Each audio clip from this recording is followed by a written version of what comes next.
Gracias por continuar con nosotros, que ahora vamos a la sección del café de Diario 55. En el día de hoy estaremos hablando de economía, de sector empresarial, porque está con nosotros uno de los principales empresarios de Santiago, un dirigente empresarial por muchos años.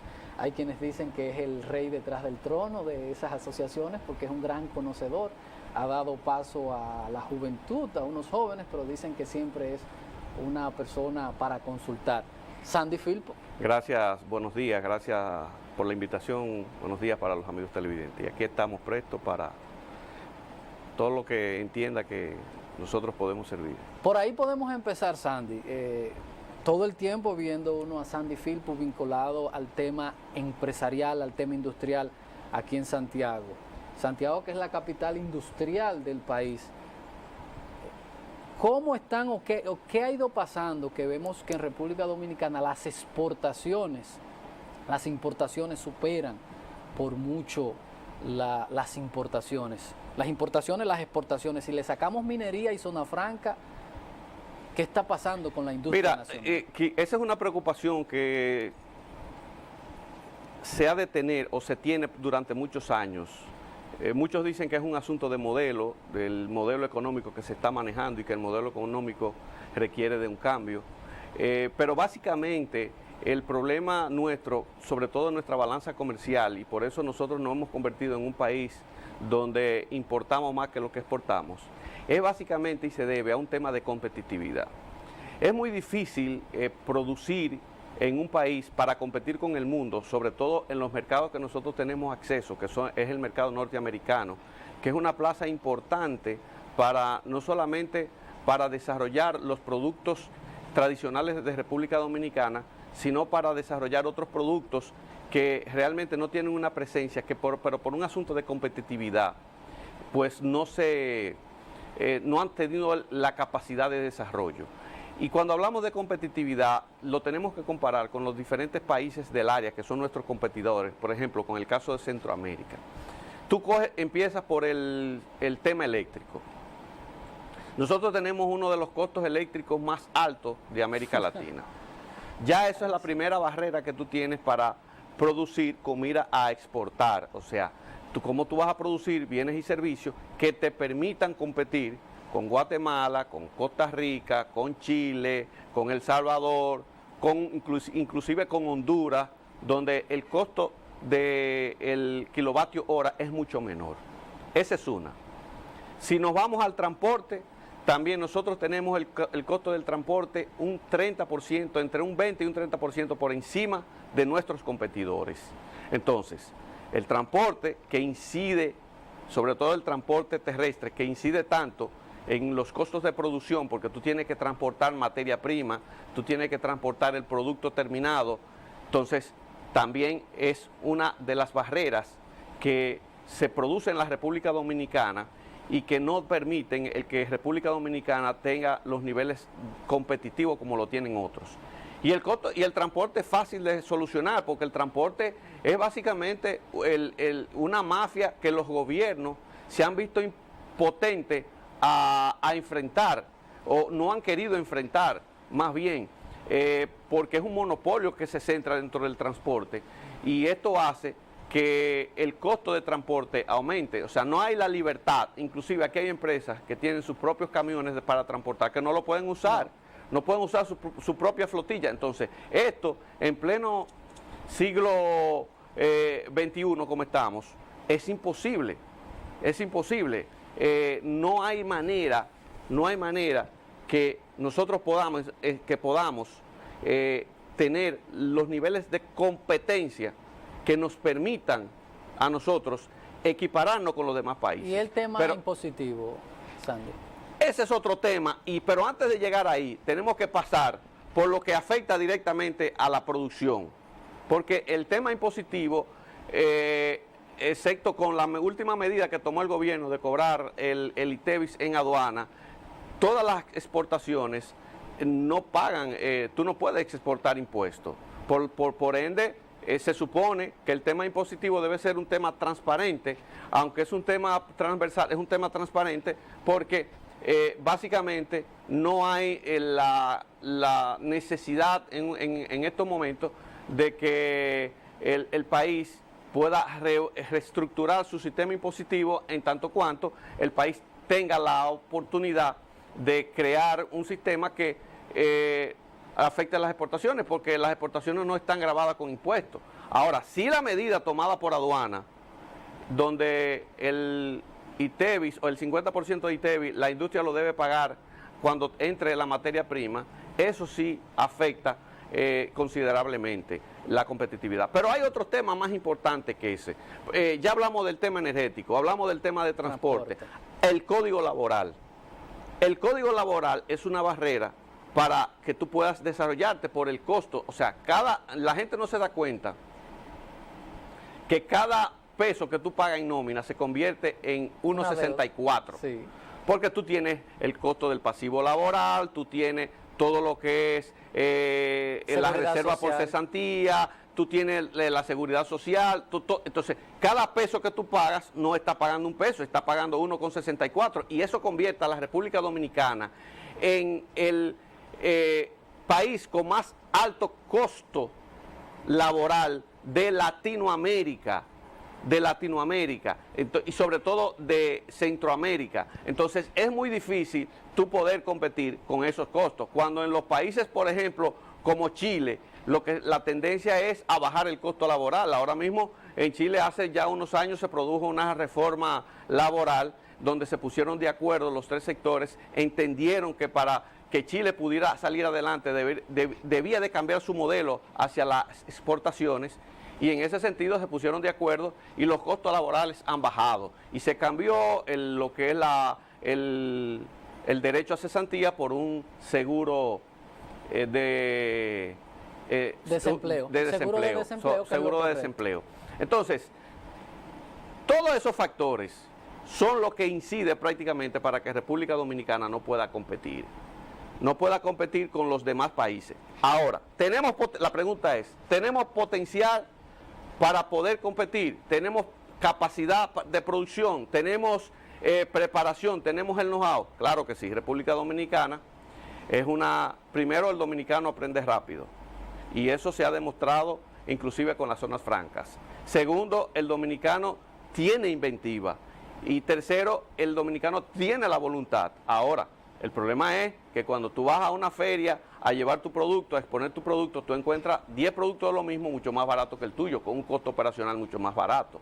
Entonces, esas son de las cosas que hacen que República Dominicana no pueda elevar los niveles de competencia. Por más preparación que demos, por más que le inculquemos al empresariado que tiene que prepararse para las exportaciones, es muy difícil bajo ese... Tenemos el análisis correcto que usted ha hecho.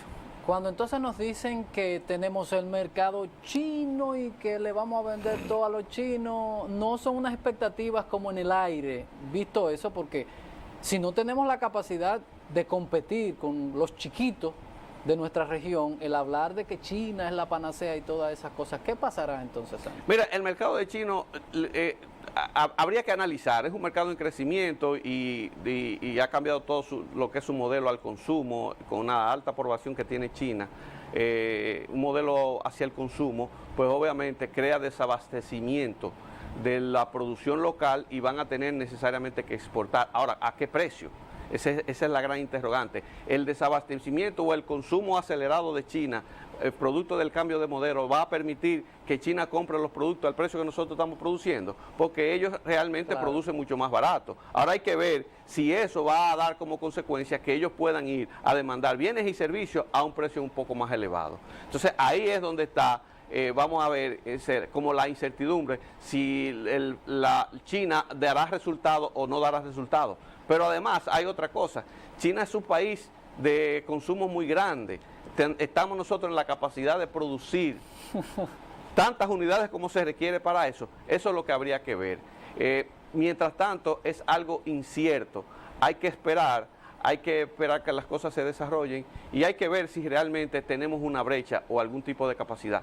Pienso que en algunos productos como el cigarro, productos que son muy étnicos y que han tenido una revolución desde el punto de vista mundial, que donde la República Dominicana se ha colocado en el mapa con ese tipo de productos, pienso que tenemos una gran oportunidad con el caso de algunos productos en el área agropecuaria, que también República Dominicana se ha colocado en el mapa mundial, sobre todo de Europa, como es el caso del banano, que podemos tener algún tipo de oportunidad. Pero todo está por verse, todo está por verse, hay que esperar y realmente eso va a requerir de mucha preparación del empresario. El empresario va a tener que estar muy al día, va a tener que prepararse, o sea, eso es algo que aún está incierto. Vamos a esperar que ocurra. Ojalá las cosas ocurran como se están prediciendo. Sandy, el sector empresarial, nosotros pasamos de un esquema de un empresariado de Santiago, que cuando se hablaba del empresariado de Santiago, todo el mundo se ponía en atención, y hemos visto a nivel nacional que el empresariado, o aquel tipo de empresario contestatario, no existe, sino vemos un sector empresarial como más sutil ahora, como más, o es que lo percibimos así, o qué ha sucedido. No, mira, realmente ha habido, vamos a decir, una transformación del empresario. Si nos remontamos a los años 60, 70, había un empresariado más compacto, producto de que realmente eran intereses comunes los que se estaban dilucidando en ese momento, y el mismo empresario prácticamente se protegía. Es decir, en el caso te voy a poner el caso, aquí existieron muchas empresas que pasaron por crisis económica. Esos empresarios se juntaban, trataban de buscar una solución para que esas empresas no desaparecieran, y emprendían una acción, ya sea a los diferentes niveles, tanto en el sector privado como en el sector público, para que fueran esos negocios y esas empresas de gente que tenían tradiciones empresariales y tenían vocaciones empresariales no desaparecieran. Eso se ha perdido un poco, producto de la misma globalización. Todo el mundo está tratando de buscarse un espacio, muchas veces no se contempla el impacto que le puede hacer. Por ejemplo, tú coges Santiago, prácticamente todas las empresas grandes han desaparecido sus dueños originales, sí. Ya no son de Santiago. Empresas de alta tradición que eran íconos de la ciudad ya son otros, pero no solamente ha pasado en Santiago, ha pasado en la región. Por ejemplo, ya una tercera generación ha vendido el patrimonio que ha sido heredado por sus abuelos y sus padres. Entonces eso pues ha desvinculado un poco la entrada de esos actores que no tienen nada que ver con Santiago o que no tienen nada que ver con la región, ha desvinculado un poco el sentido de unidad que había. Eso por un lado. Por otro lado, una actitud del gobierno de persecución. En el caso de las contestaciones, mucha gente tiene miedo de decir lo que le puede afectar a su sector, tiene miedo de encabezar instituciones, vamos a decir como la ASIS, que son contestatarias de por sí, porque esa fue su formación. Sí. La ASIS tiene una formación aguerrida, nació producto de la contestación. Fue una institución que sus dirigentes fueron perseguidos, muchos de ellos fueron apresados, y producto de eso, de esa contestación. Pero ese empresario que asumía ese rol era respaldado por sus pares, y eso no está pasando, porque los gobiernos han permeado básicamente las áreas, y eso es peligroso. Eso es peligroso porque cuando no hay contestación, cuando no hay lo que se llama la confrontación, que no es el enfrentamiento, es la confrontación, es el debate de las ideas en función de los intereses que tiene un sector o de lo que tiene una persona. Claro. Entonces, cuando eso no existe, entonces básicamente lo que se produce es una disminución del progreso y del desarrollo. ¿Por qué? Porque tú no tienes nadie que te diga qué está afectando a un sector para que tú puedas corregir eso, y de esa manera tú puedas, corrigiendo eso, desarrollar ese sector. Que debe ser ganar, ganar, porque tenemos un Estado que lo que quiere ganar ellos y vivir en una burbuja, aunque se pierda todo. Correcto. Por ejemplo, al gobierno hay que hacerle entender que tiene que hacer mayor inversiones para la región, no solamente para Santiago, sino para el Cibao, que todas las inversiones no se pueden quedar en Santo Domingo, que Santiago necesita una inversión equilibrada, equitativa a lo que aporta. Entonces, ¿por qué? Y nosotros como empresarios nos beneficiamos de eso, porque mientras mayor movimiento hay en la ciudad, mientras mayor actividad gubernamental en términos de desarrollo de obras, en términos de tomar medidas. Por ejemplo, aquí ningún gobierno ha hecho un consejo de gobierno en Santiago. A eso hay que pedírselo al gobierno, que el gobierno haga un consejo de gobierno para que oiga a los santiagueros diciéndoles qué le falta y qué le necesita, porque muchas veces el funcionario no hace caso y el presidente está muy lejos.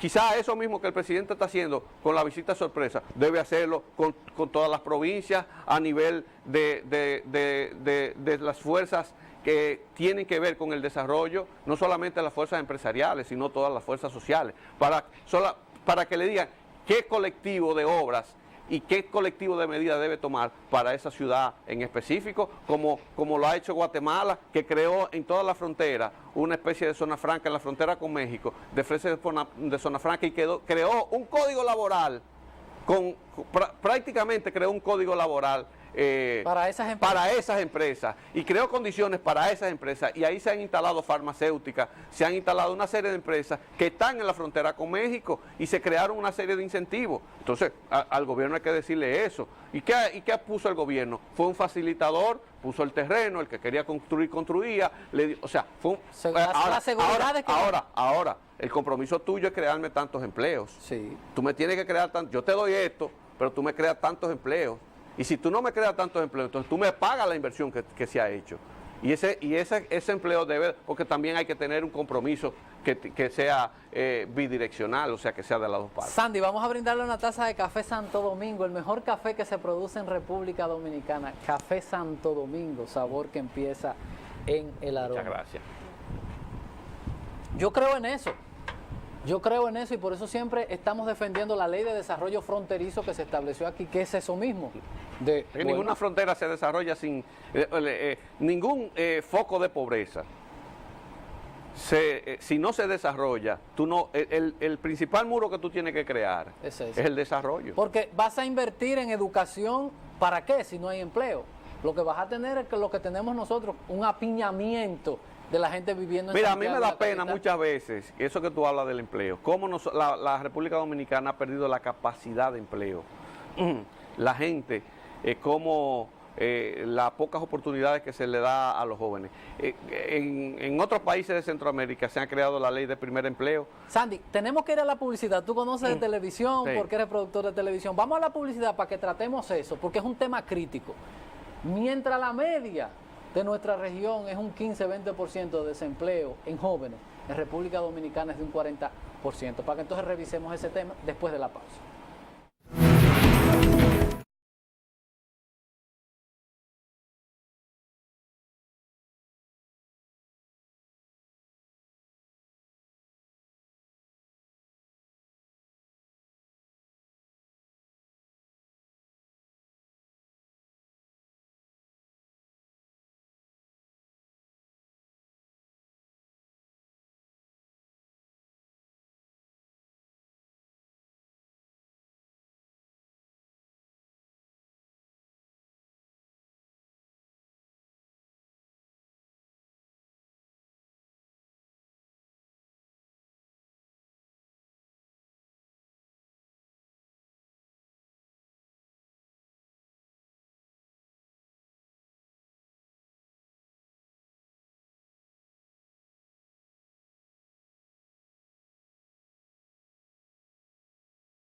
Estamos con Sandy Filpo, un dirigente empresarial de mucho tiempo, muy vinculado a este tema. Con él hablábamos un tema importantísimo que se viene trabajando desde hace mucho tiempo y es el empleo en los jóvenes. República Dominicana tiene una tasa alarmante de desempleo en los jóvenes.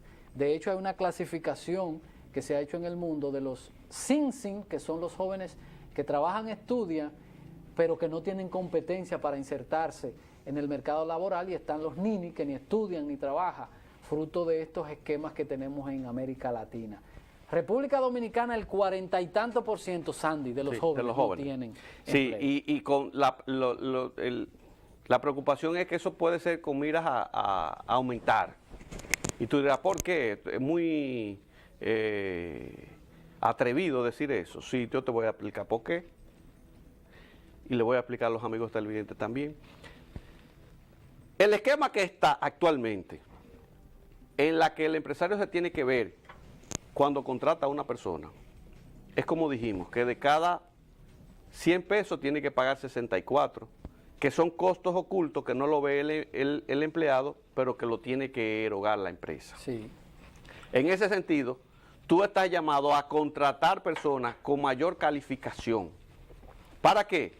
Para que la posición, la persona que tú contrates, pueda dar resultado en la posición que tú estás. Porque en la medida que tú desvinculas a personas, en esa medida crea más costos laborales. Es decir, si tú contratas una mano de obra que no sea calificada, cuando tú la vas a desvincular de la empresa, eso te conlleva a un costo laboral. Entonces, en consecuencia, tú tienes que tener personas o tienes que contratar personas con mucho más capacidad, muchas veces, que la que el puesto requiere, para que la persona pueda enrolarse dentro de la empresa y pueda. O sea, ¿qué va a pasar? ¿Qué está ocurriendo? Que la persona que no tiene experiencia, no se está contratando. Entonces, ¿qué pasa con el joven que sale de la universidad? Que no tiene experiencia, que no se ha enfrentado a adquirir los conocimientos básicos prácticos. Tiene los conocimientos teóricos, pero los prácticos no lo tiene. En consecuencia, cuando eso llega a un departamento de recursos humanos o a una empresa, la persona dice, no te puedo contratar por esto. Entonces, claro, ¿cómo va a trabajar ese joven? ¿Cómo va a adquirir experiencia?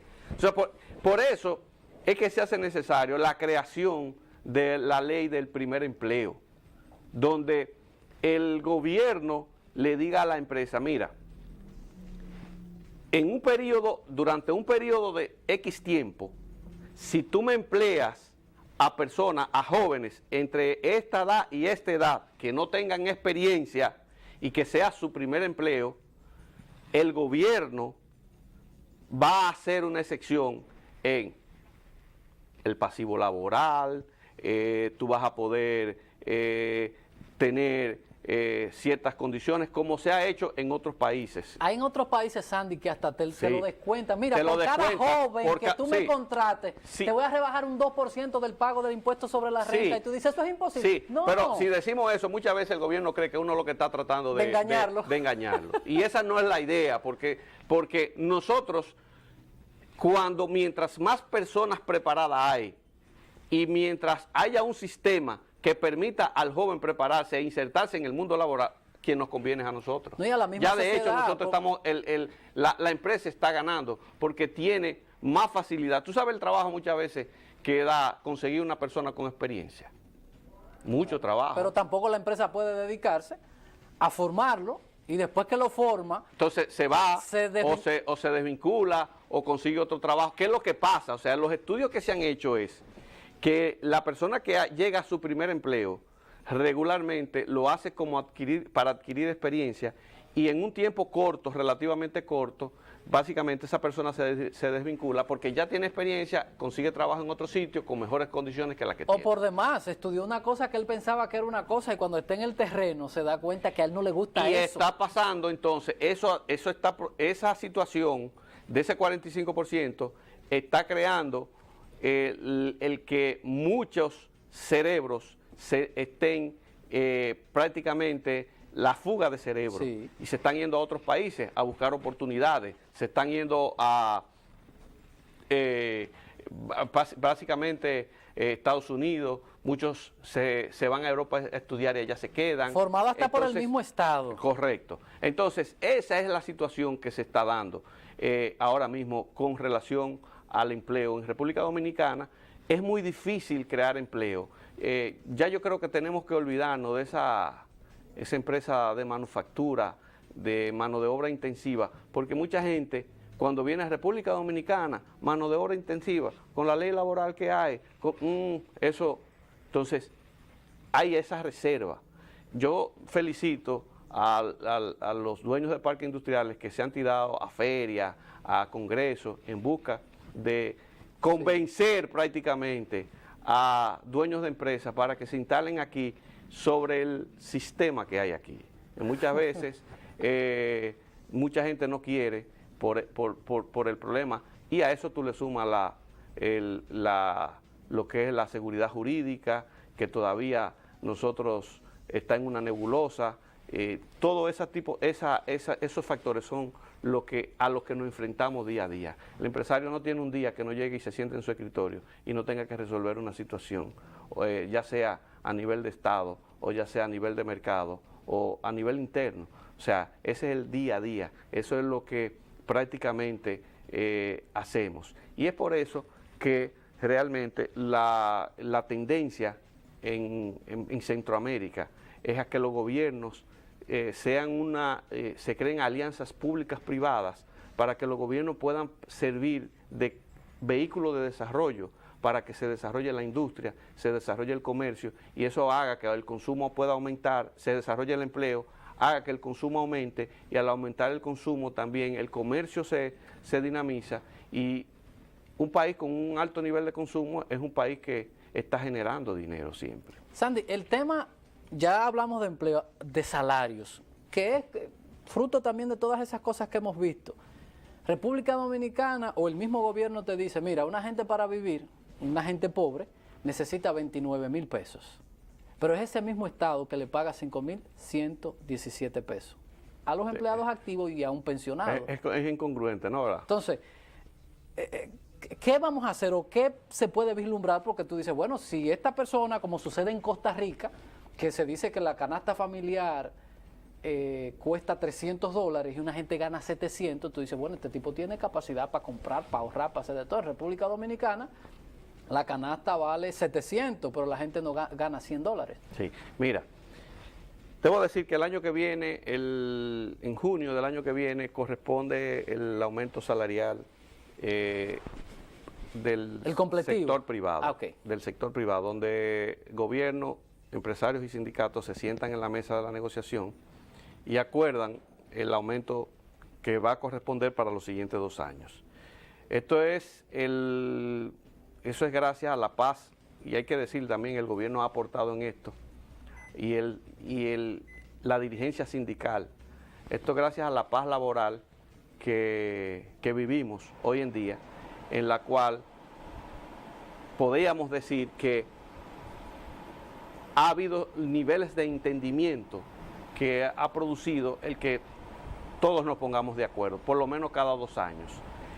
No es el aumento que el sector empresarial quisiera, porque a diferencia de lo que muchos piensan, muchos dicen, el sector empresarial aumentando poco, aumenta 2 centavos, y eso es lo que le conviene. No. El sector empresarial le convendría que ese 64%, y es lo que nosotros estamos propugnando en una modificación del Código Laboral, ese 64% de que se va al pasivo laboral o de carga laboral que estamos pagando, lo pueda percibir el empleado. ¿Para qué? Para que percibiéndolo pueda aumentar los niveles de consumo, y al aumentar los niveles de consumo se beneficia a la industria y se beneficia el comercio. Pero ¿qué sucede? Que si nosotros, por ejemplo, el último aumento laboral que se llevó a 17,100 el salario mínimo para el sector empresarial, no son 17,000 pesos lo que se aumentaron. El salario mínimo ahora mismo está en 23,000. Lo que pasa es que hay 5,000 que el empleado no lo percibe. ¿Cuál es el temor de nosotros cuando aumentamos un nivel por encima de lo que se ha hecho normalmente, que ha estado entre un 9 y un 12%, 13%, 14% en los aumentos de los últimos años. ¿Cuál ha sido el problema? El problema es que cuando tú aumentas el 10% y lleva el salario a 20,000, el empresario no paga 20,000 pesos, el empresario paga 28,000 pesos, porque hay 8,000 pesos que no se... Entonces ese es el temor que nosotros tenemos cuando se está discutiendo el salario mínimo. Pero no han sabido ustedes cómo manejar el tema, porque lo que se vislumbra es, bueno, esos empresarios, ladrones que no pagan.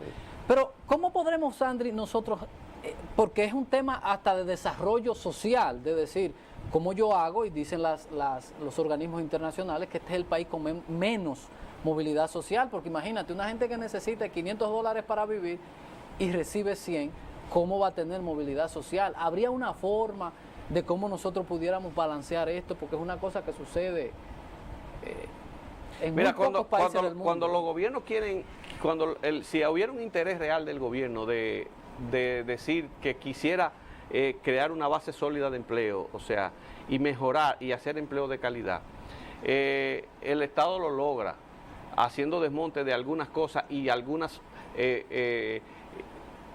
rompiendo algún tipo de burocracia que existe, que lo que hacen es que encarecen los procesos, sí, y al encarecer los procesos se encarecen los costos.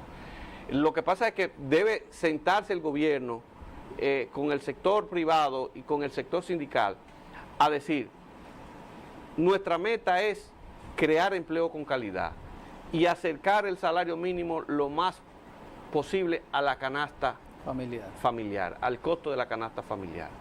¿Qué nosotros necesitamos para hacer eso?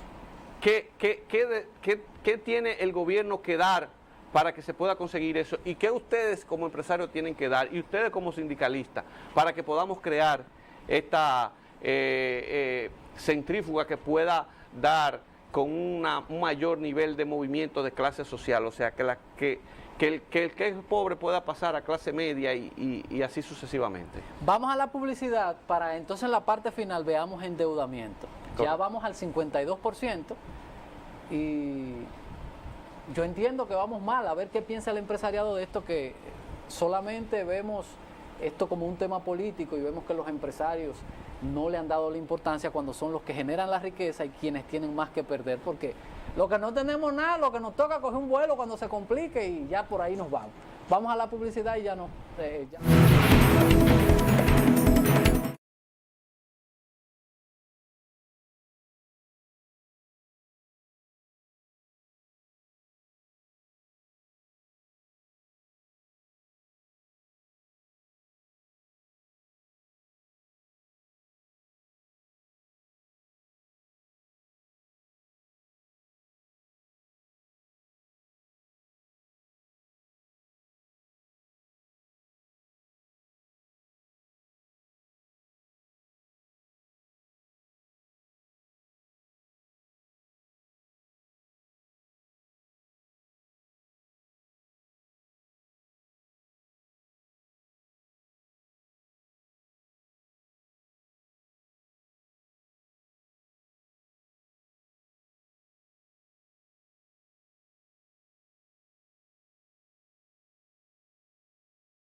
Diario 55, informaciones importantes que nos muestran el camino hacia dónde puede ir nuestra economía y el país. Sandy, endeudamiento. Mira, primero hay que reconocerle a este gobierno que ha mantenido la estabilidad, que es algo importante, sobre todo para todos los sectores, no solamente para el sector empresarial y productivo de la nación, para todos los sectores. El gobierno ha mantenido una estabilidad, ha mantenido la estabilidad cambiaria, los índices realmente de macroeconómico han crecido, la República Dominicana ha crecido, su Producto Interno Bruto ha crecido. El caso del endeudamiento, yo creo que estamos llegando al final. Yo creo que la República Dominicana no va a aguantar más endeudamiento, porque si República Dominicana no busca la manera, el gobierno no busca la manera de cómo hacerle frente a producir más y gastar menos, sobre todo que el gasto, no solamente gastar menos, porque los gobiernos deben de gastar, es darle calidad al gasto, hacer gasto de inversión, hacer gastos que puedan ser reproductivos, no como se ha venido haciendo, aumentando la nómina. El mayor empleador del país es el gobierno, o sea, la nómina ha crecido de manera astronómica, y esto, si el gobierno no le pone el Estado y no hacemos una voluntad, para eso nosotros tenemos que hacer, sentarnos en la mesa de las negociaciones y hacer lo que siempre hemos pedido hacer, el pacto fiscal. Hay que hacer un pacto fiscal que pueda transparentar el gasto y crear un gasto de calidad. Si eso no se hace, entonces el país seguirá como un caballo desbocado, endeudándose, buscando préstamos para mantener la estabilidad económica que se ha mantenido hasta ahora y con ello la paz social. Ahí mismo, Sandy, porque es mi queja con el empresariado. El empresariado se le pide, paguen más, la presión es baja, busquen más, paguen más, te saco el ITEVIS el 50% por aquí, por allá. Pero en el 96 empezamos una reforma de achicar el gobierno, vendimos las empresas y todo, y hoy tenemos un Estado más grande que nunca. ¿Cuándo vamos a empezar a hacerle fuerza y decirle al gobierno, yo me esfuerzo? Bueno, pero nosotros hemos hecho la labor, o sea, nosotros le hemos exigido al gobierno que necesariamente se requiere de un acuerdo que está contemplado en la estrategia de desarrollo, en la ley de estrategia de desarrollo nacional, del pacto fiscal. Se lo hemos pedido, se lo hemos, por toda la vía le hemos hecho saber al gobierno que sin ese instrumento no va a haber una política de desarrollo que pueda permitir transparentar, dar holgura y que no se estén haciendo parches tributarios como se han hecho.